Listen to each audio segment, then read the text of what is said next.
phenomena is also called as detonation by some fluid, and essentially can create significant structural damage to the engine complex. So that's where we stop this study. So we finish the lecture with a few questions, regarding the factors that influence the cause of knocking. So let's discuss them today. So factors that influence knocking in SI engines.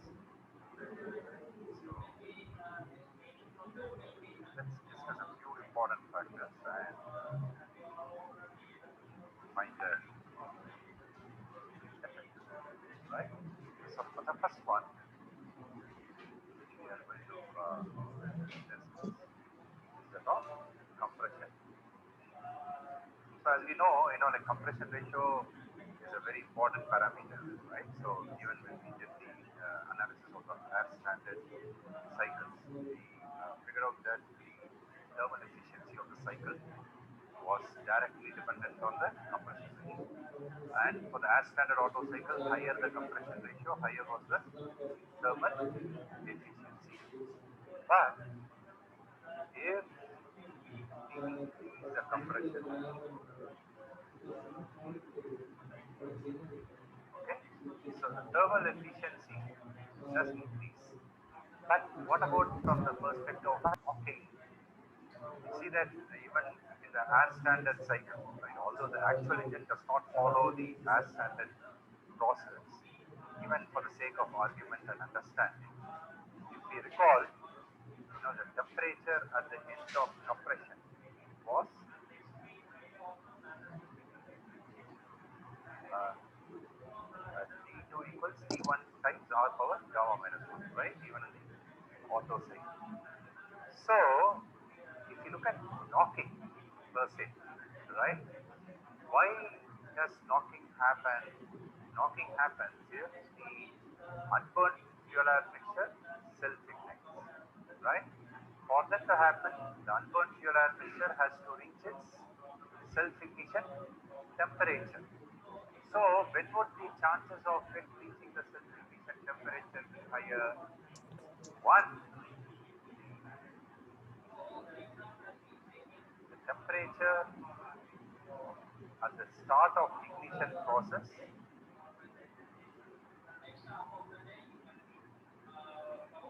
affects the chances of knocking, obviously. Right? Higher the temperature at the start of the ignition process, higher would be the chances for knocking. Right? Second is the heat added during combustion. Right? Because as we know, once the fuel air mixture is ignited, we are going to have heat energy being added to the gases present in the cylinder, right? And as we discussed, the gases, the burnt gases or the hot gases are also going to expand, which in turn compresses the unburnt fuel air mixture, which may push it towards its self-ignition temperature. So we can see that these two factors, amongst other things, affect the chances of knocking. So if we increase the compression ratio, we see that the temperature at the start of ignition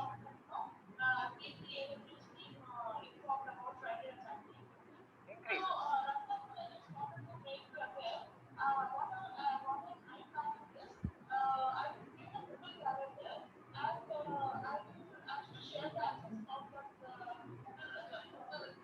Correct? I'm sure all of us can agree to that point, right? So if we increase the compression ratio, the temperature at the start of the ignition process would certainly increase, because even if you consider T2 equals T1 R power gamma minus 1 as an idealization, right? If I increase the value of R for the same T1, T2 is going to be higher. So what that means, like the temperature when I give the spark, right, is going to be higher in the combustion chamber than before if I increase the value of R.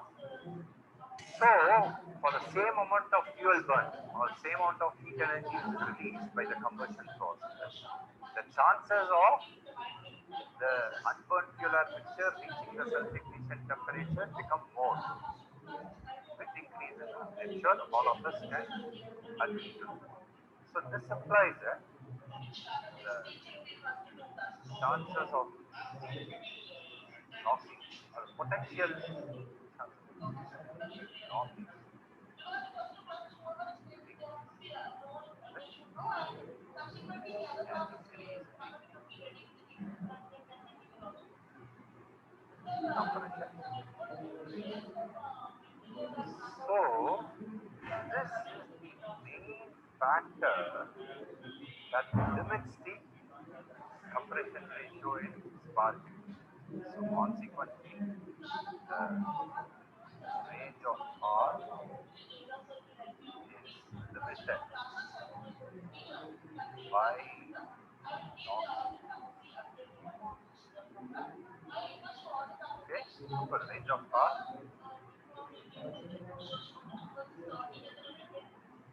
in SI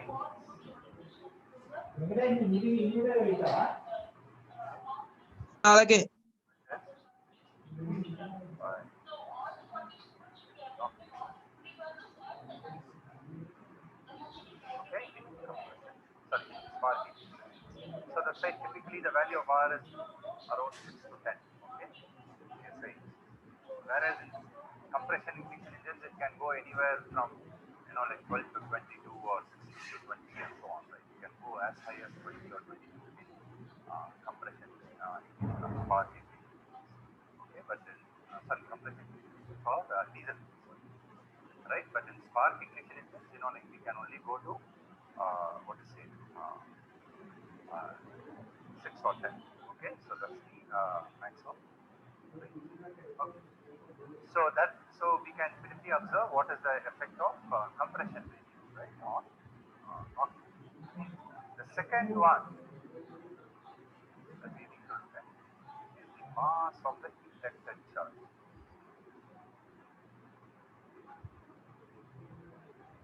So what do I mean by mass of inducted charge? In essence, quantity of fuel that I'm introducing in the combustion. Please remember, charge means fuel air mixture. Okay, for combustion I need fuel, I need oxygen, the correct proportion and the mechanism for initiating the combustion. The word charge in engines is used to refer to the combustible fuel air mixture. Right? So now, when I increase the mass of the charge which is introduced into the engine, what do you think would happen? Let us say for the same compression ratio, the temperature at the start of ignition would be by and large the same because there is no ignition here. But what would happen when combustion starts with a higher amount of charge inside the combustion chamber? More heat energy is going to be released, right? The rate at which heat energy will be released will become more. Then the chances of the unburnt fuel air mixture reaching its self-ignition temperature also would be higher, right? Because we are releasing heat energy at a larger rate. So that means that whatever fuel air mixture is unburnt may also reach its self-ignition temperature potentially, right? So we can immediately see that increasing the mass of inducted charge increases the tendency for knocking.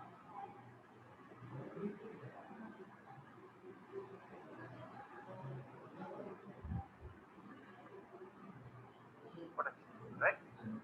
So, so, so this also limits how much quantity of fuel, right, or the charge, the fuel air mixture I can introduce into the combustion chamber in a spark ignition. Okay, so that becomes important. Okay, so for this reason, right, so because you introduce more charge, more heat energy is released, and the chances of the unburnt fuel air mixture reaching the temperature become higher. Okay, so then the next factor is inlet temperature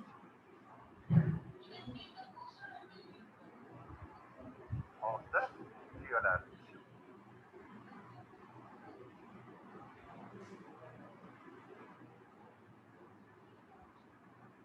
So let's say I keep the compression ratio the same, right? The amount of heat energy released during combustion to be the same. But now what I am doing, I am increasing the inlet temperature of the fuel air mixture. When can the inlet temperature potentially increase? For example, during supercharging, right?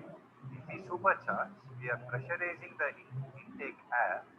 Yes, although we may use an aftercooler or an intercooler to reduce the temperature of air, but it's still not going to come to the same level as that of the ambient air which is used in a naturally aspirated engine. So now if I increase the temperature of the intake air, what can we say? We are going to increase the value of T1. Is it not correct? So if I increase the value of T1, what's going to happen?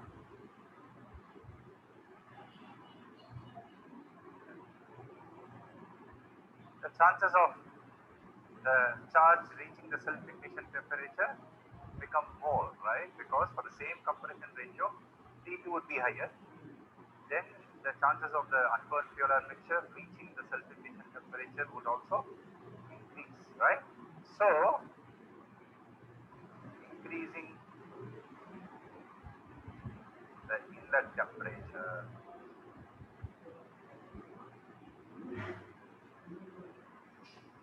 of the fuel air mixture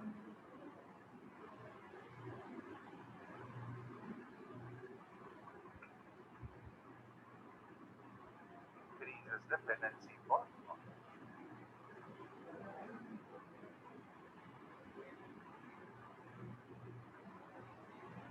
okay. So this is one reason why supercharging is limited in SI because this inhibits the application of supercharging. Although we know that it has its benefits, supercharging is limited in SI.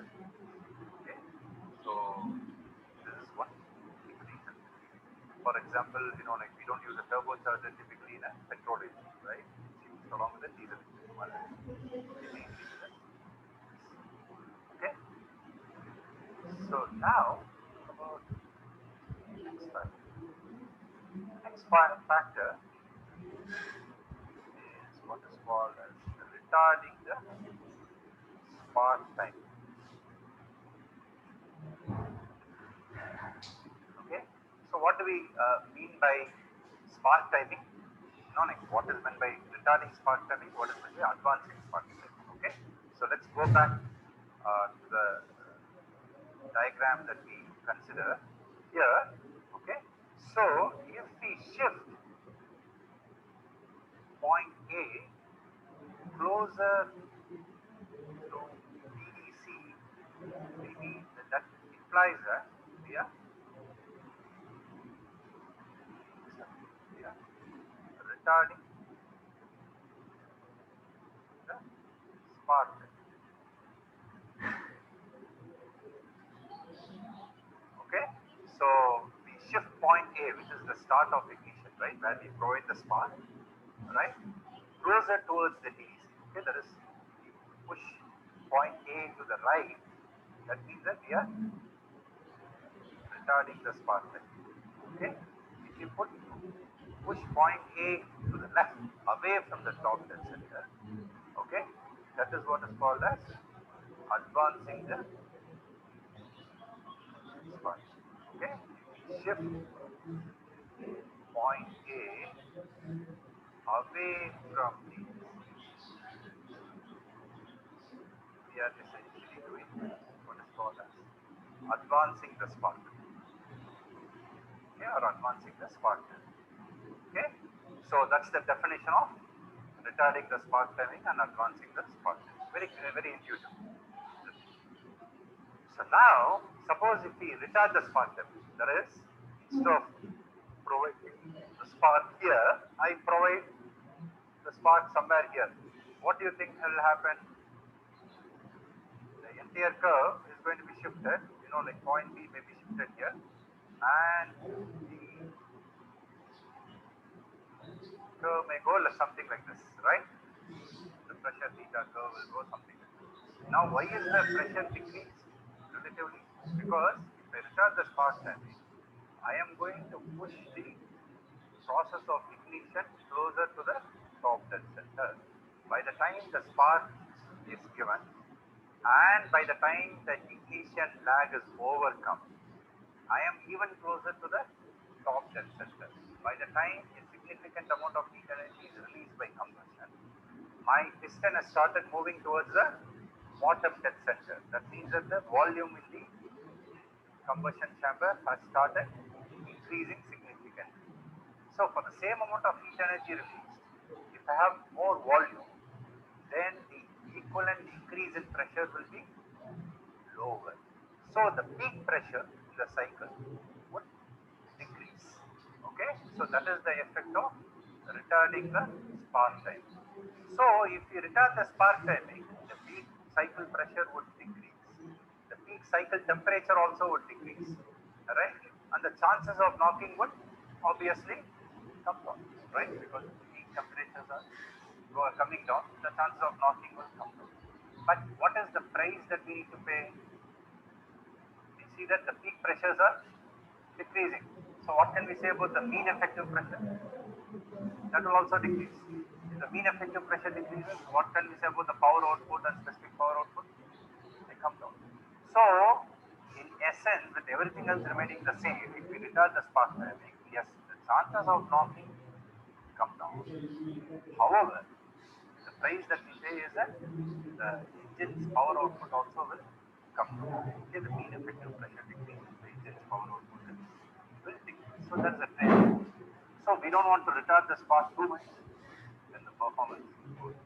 What about advancing the spark? Advancing the spark a little bit will initiate the spark a little bit earlier.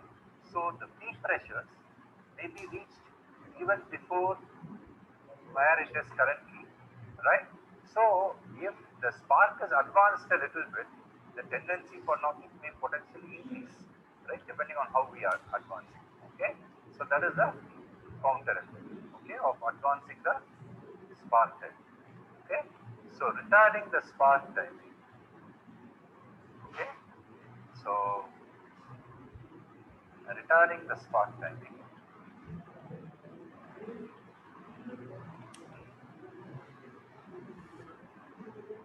increases the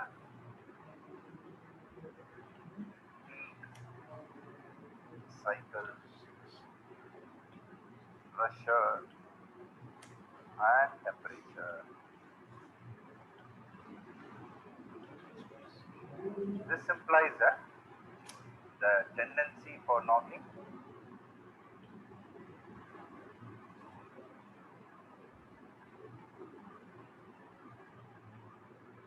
decreases.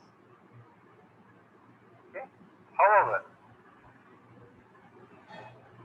the MEP will Thank you.